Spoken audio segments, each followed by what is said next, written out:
میں سمجھتا ہوں کہ یہ جو جماعت الدعوہ اور دوسری تنظیموں کے اوپر انہوں نے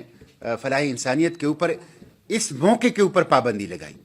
اس ٹائمنگ کے اوپر پابندی لگائی، جبکہ ہندوستان بین الاقوامی طور پر یہ پریشر ڈیولپ کر رہا ہے، یہ کمزوری کی علامت ہے اور یہ غلط موقع پر ایک غلط کام کیا گیا ہے، غلط موقع پر ایک غلط کام کیا گیا ہے۔ میں سمجھتا ہوں کہ یہ انہوں نے ہندوستان کو موقع دیا کہ وہ مزید پریشر پاکستان کے اوپر ڈالے، مزید دباؤ اس کے اوپر پاکستان کے اوپر ڈالے۔ اس لیے میں کہتا ہوں کہ حکومت ایسے کوئی بھی اقدام سے پہلے ایک آل پارٹیز کانفرنس بلائے، اس میں پورا پلان چاک آؤٹ کر لے ہندوستان کے پریشر کو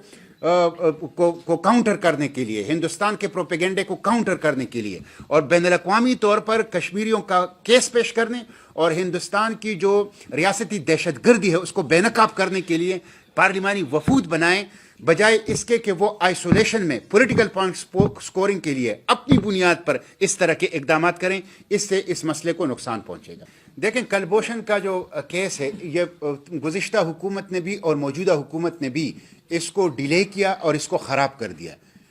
ابھی جو آپ نے پروسیڈنگ وہاں سنی بھی ہوگی، جو کہ عالمی عدالت و انصاف کے اندر ہیں، ہندوستان کے پاس کچھ بھی نہیں ہے، وہ ایک ریکگنائزڈ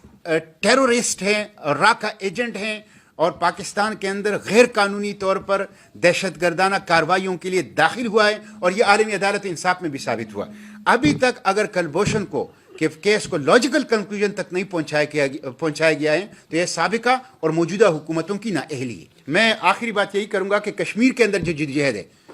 ہم ان کو خراج تحسین پیش کرتے ہیں، ایک انڈیجنس جدوجہد ہے اور پوری سوسائٹی کی طرف سے اجتماعی جدوجہد ہے، اور پاکستانی عوام اس جدوجہد کا اس کے ساتھ ہیں اور اس کی پشتیبان ہیں انشاءاللہ۔ بہت شکریہ۔